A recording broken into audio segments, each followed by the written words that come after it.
الحمد لله نحمده ونستعينه ونستغفره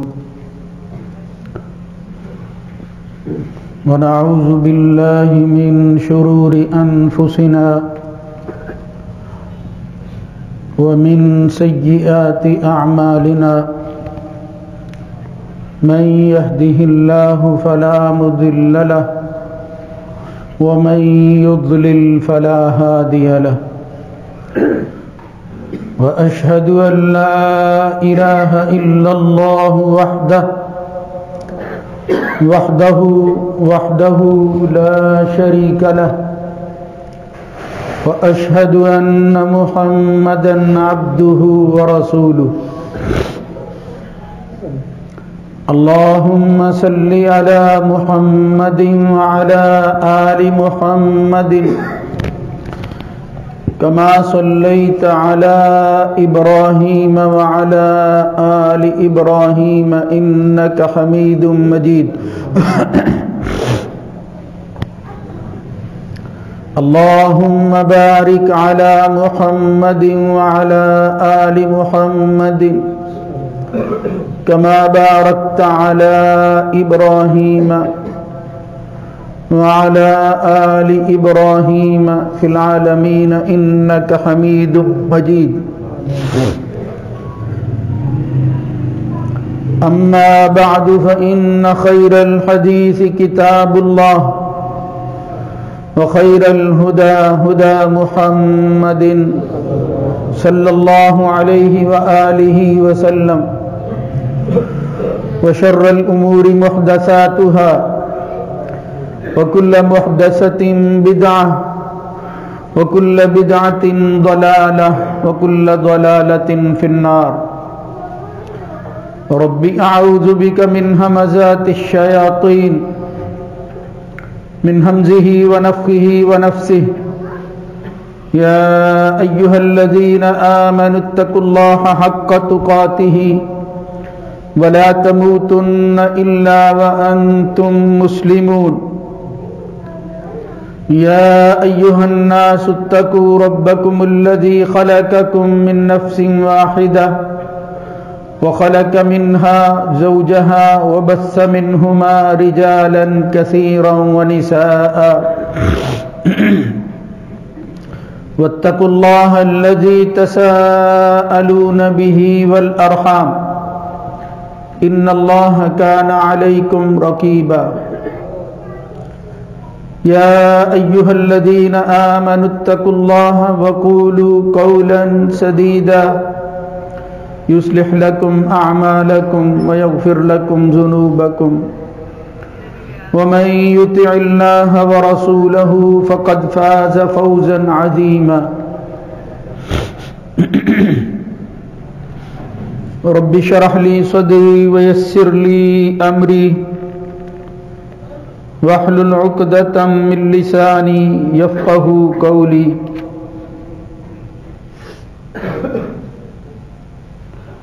ولقد زينا السماء الدنيا بمصابيح وجعلناها رجوما للشياطين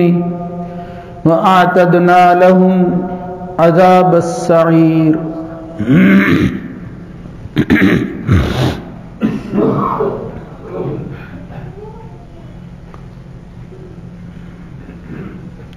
اور بلا شبہ ہم نے آسمان دنیا کو مزین کیا چراغوں کے ساتھ اور ان کو آلے بنایا شیاطین کو رجم کرنے کے لیے، اور ہم نے ان کے لیے جہنم کا عذاب بھی تیار کر رکھا۔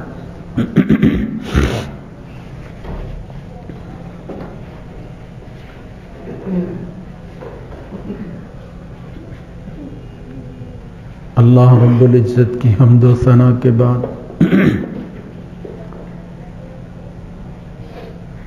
درود و سلام سید الرسل سید ولد آدم جناب محمد الرسول اللہ صلی اللہ علیہ وآلہ وسلم کی ذات گرامی پر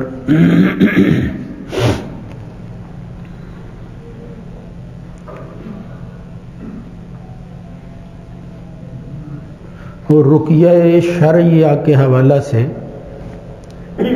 پچھلے خطبہ میں جو میں نے گزارشات پیش کی تھی اسی کا تسلسل سمجھ کر آج کی بات کو آگے بڑھائیں تو چند وہ چیزیں جو ہمارے ہاں مروج ہو چکی ہیں اور ان کی اصل اور روٹ وہ زمانہ جہالت اور اس سے پہلے کی قوموں میں ملتی ہے، اللہ اور اس کے رسول نے بھی اس کی طرف اشارے کیے۔ رقیہ شرعیہ کا لفظ میں نے جان بوجھ کر اس لیے استعمال کیا ہے کہ آج کل لوگوں کو قرآن و سنت کے ذریعے شفا یاب کرنے کے حوالہ سے ماننے والے اور منکر دونوں طرح کے لوگ وہ اس عمل میں پیش نظر آتے ہیں، اور انسانی کمزوریوں کی وجہ سے یا پھر ذاتی مفادات کے حصول کے لیے اپنی خواہشات کو پورا کرنے کی خاطر کچھ ایسے واقعات اور ایسی حرکتیں ان سے سرزد ہوتی ہوئی مسلمان اور مومن دیکھتا ہے جس پر اس کے ذہن میں یہ سوالات ابھرتے ہیں کہ آخر جس دین اور شریعت کے حوالہ سے یہ کام کیا جا رہا ہے وہ ہماری رہنمائی کیا کرتی ہے، اس شریعت میں اس کی حقیقت کیا ہے۔ عرب زبان کے لوگ عام طور پر اس کو اسی اصطلاح سے یاد کرتے ہیں کہ یہ شرعی دم ہے، یہ ترجمہ ہم اپنی طرف سے کرتے ہیں رقیہ شرعیہ کا، اس لیے کہ زمانہ جہالت میں جو دم جھاڑا کیا جاتا تھا جس میں کچھ چیزیں تائید نبوی کے ساتھ درست بھی معلوم ہوتی ہیں، اور حضور نے کہا کہ اگر کوئی بھائی کسی کو نفع پہنچائے اور شرک سے اجتناب کرے تو حرج بھی کوئی نہیں ہے، اس سے معلوم ہوتا ہے کہ زیادہ تر وہاں جو چیز جو ہے جس کا چلن تھا وہ ایسی ہی تھی کہ جو دم جھاڑے کے نام سے غیر اللہ کی مدد کے ساتھ شفا طلب کی جاتی تھی۔ نبی کریم صلی اللہ علیہ وآلہ وسلم کی مسنون ادعیہ اور اذکار سے معلوم ہوتا ہے کہ حضور نے اس رقیہ کو جاری رکھا، خود بھی کرتے تھے، حتیٰ کہ جبریل علیہ السلام بھی تشریف لاتے بعض دفعہ، اور نبی کریم صلی اللہ علیہ وسلم اپنے نواسوں کو دم کرتے ہوئے کہتے کہ میں تمہیں وہی دم اسی طرح کر رہا ہوں جس طرح تمہارے جد ابراہیم علیہ السلام اپنے بیٹے کو دم کیا۔ تو اس سے اس دم کا جواز تو ضرور ثابت ہو رہا ہے، اور اللہ کی کلام کے اثرات جو ہیں ان کے حوالے سے بھی بالکل واضح اشارات مل رہے ہیں،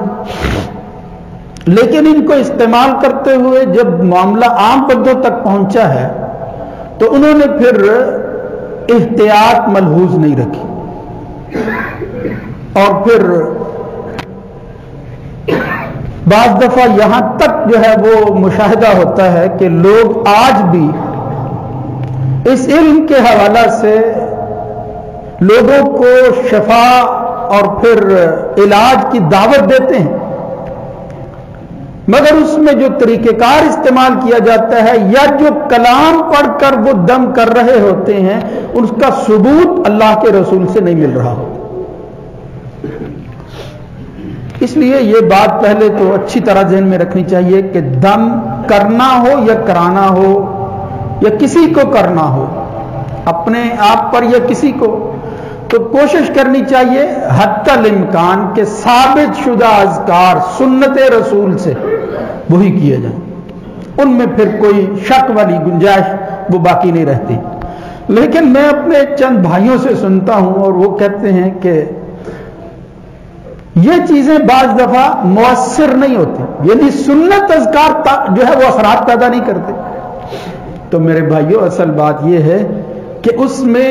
جو کردار جو ہے وہ مطلوب ہے اس سنت پر عمل کرتے ہوئے دم کرنے کا وہ ہمارے پاس موجود نہیں ہوتا. ہم اس کردار سے محروم ہوتے ہیں. اس کی وجہ سے کوئی کمی رہ جاتی ہے، ورنہ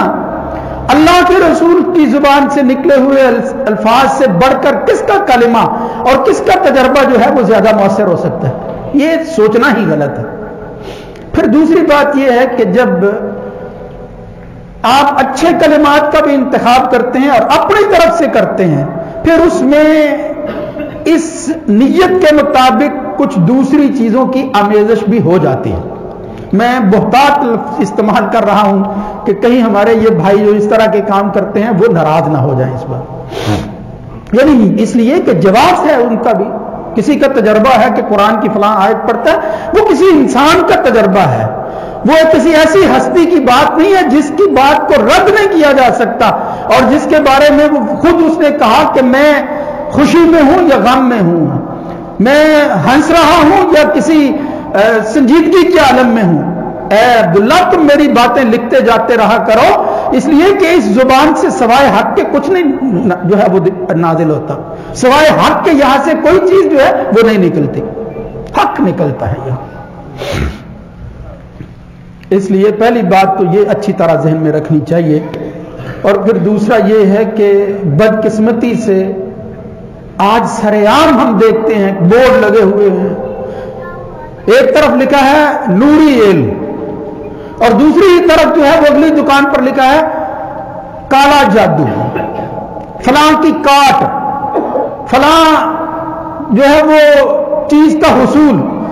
آپ اپنے محبوب کو پالیں گے، آپ اپنی غرض پوری کریں گے. مطلب آپ مجھ سے بہتر جانتے ہیں کہ کیا اٹریکٹیو چیزیں وہ آپ کو جو ہے وہ پڑھنے میں ملتی ہیں. اب اتنی ڈٹائی کے ساتھ ایک آدمی کہتا ہے کہ کالا جادو جو ہے وہ یہاں کیا جاتا ہے آؤ، اور عجیب بات یہ ہے کہ وہاں ان سے استفادہ کرنے والے لوگ وہ نوری نام کے علم پر استفادہ کرنے والے لوگوں سے زیادہ ہوتے ہیں. نوری سے مراد یہ ان کی ہوتی ہے کہ یہ جادو وغیرہ نہیں ہے. چلیں ہم ان پر جو ہے وہ اعتبار کرتے ہیں، اللہ کرے ایسا ہی ہو اور ایسا ہی ہونا بھی چاہیے. اس لیے کہ اگر کوئی کاٹ ہے وہ بھی یعنی جادو ہے، اس کو اگر جادو سے ہی کاٹنا شروع کر دیں شریعت اس کی اجازت نہیں دیتی. اس کو نشرہ کہتے ہیں، حرام کیا نبی کریم صلی اللہ علیہ وسلم نے. سنت طریقہ ہے، اللہ کی کلام ہے، اللہ کے رسول جو ہے وہ بھی پڑھتے تھے، دنیا کے لوگوں کو بھی اور امتیوں کو بھی وہ پڑھنا چاہیے، خواہ وہ کوئی بری چیز جو ہے اس کے اثرات بھی ہو جائیں. تو پہلی بات تو یہ ہے. دوسرا یہ ہے کہ یہ کتنی بری چیز ہے، یہ آخر اس کا نقصان کیا ہے، یہ مومن مسلمان کے لیے کیوں جائز نہیں ہے. محمد الرسول اللہ صلی اللہ علیہ وسلم نے اسی لیے منع کیا تھا. فرمایا یہ تو انسان کو اللہ کے قرب کی بجائے اتنا دور لے جاتی ہے کہ بندہ کوئی اللہ کے لیے بھی کام کر رہا ہو لیکن ساتھ یہ عمل بھی جاری رکھے ہوئے ہو، وہ اللہ کے لیے کیا ہوا کام بھی اس کے کام نہیں آتا، وہ عمل بھی اس کو کچھ نہیں دیتا. نبی کریم صلی اللہ علیہ وآلہ وسلم کی بے شمار احادیث ہیں جو دراصل ان قرآنی آیات کی جو ہے وہ تفصیل ہے، کہ جس میں اللہ رب العزت فرماتا ہے کہ اس آخری نبی کے مبعوث ہو جانے کے بعد اللہ تعالیٰ نے اس کی وحی کو اتنا محفوظ بنا لیا تھا کہ وہ جن اور شیاطین جو پہلے آسمانی خبروں کو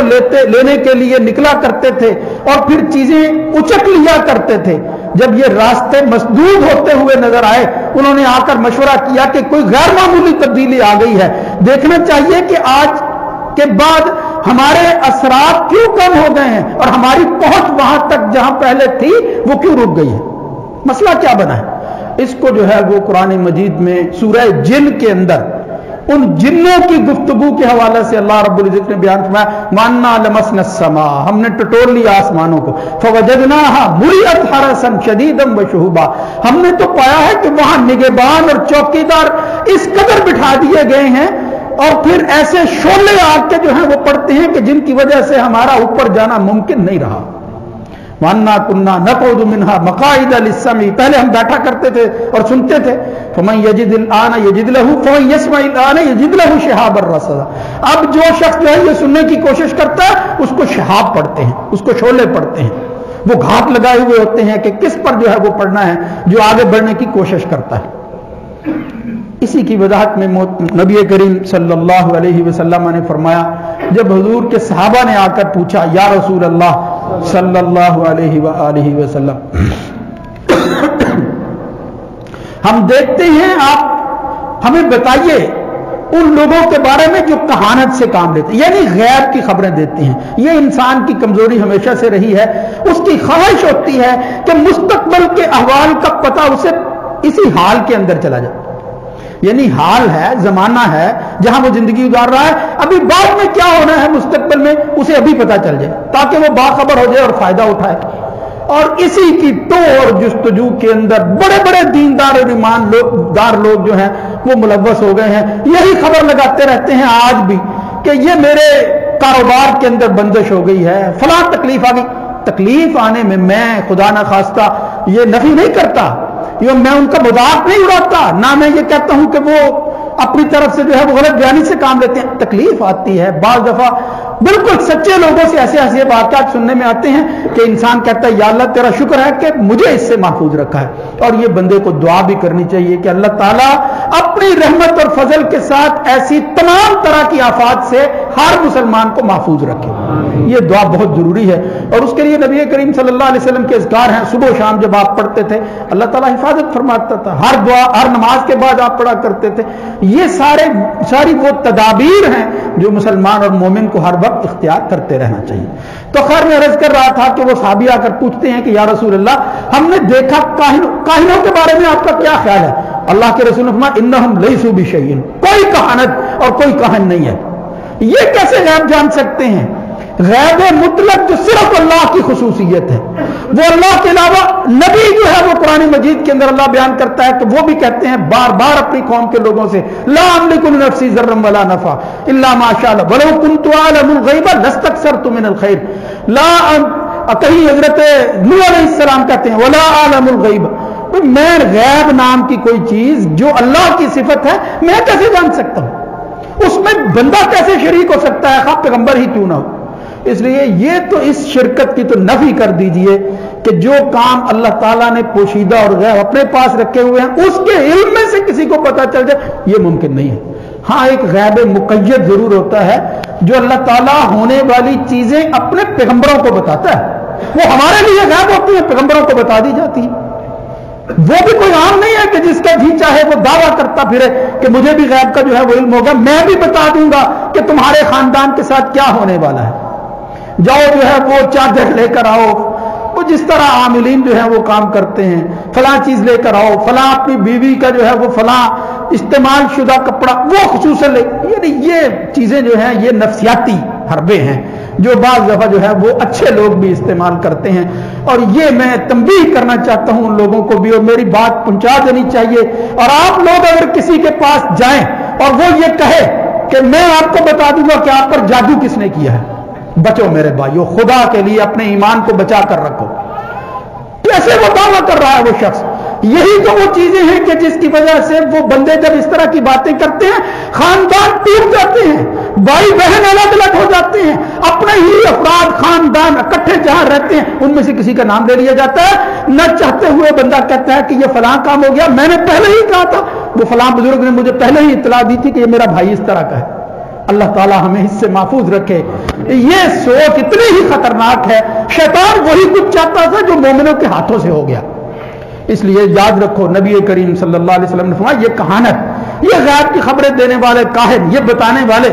یہ بیچارے کیا حیثیت رکھتے ہیں؟ لیسوا بشیء، یہ کوئی چیز نہیں ہے، ان کی کوئی حقیقت نہیں ہے. صحابہ نے کہا یا رسول اللہ بعض دفعہ یہ بات کرتے ہیں وہ ہو گزرتی ہے، وہ اتفاقات بھی ہوتے ہیں، لیکن جب انہوں نے پوچھ لیا نبی کریم صلی اللہ علیہ وسلم نے فرمایا ہوتا یہ ہے کہ جب اللہ رب العزت یہ اپنی کلام جو ہے اس کو نازل کرتا ہے، آسمان دنیا تک میرے فرشتوں تک پہنچتی ہے اور فرشتوں سے آگے منتقل ہوتی ہے، تو یہ شیاطین، یہ جنی یختف الجنی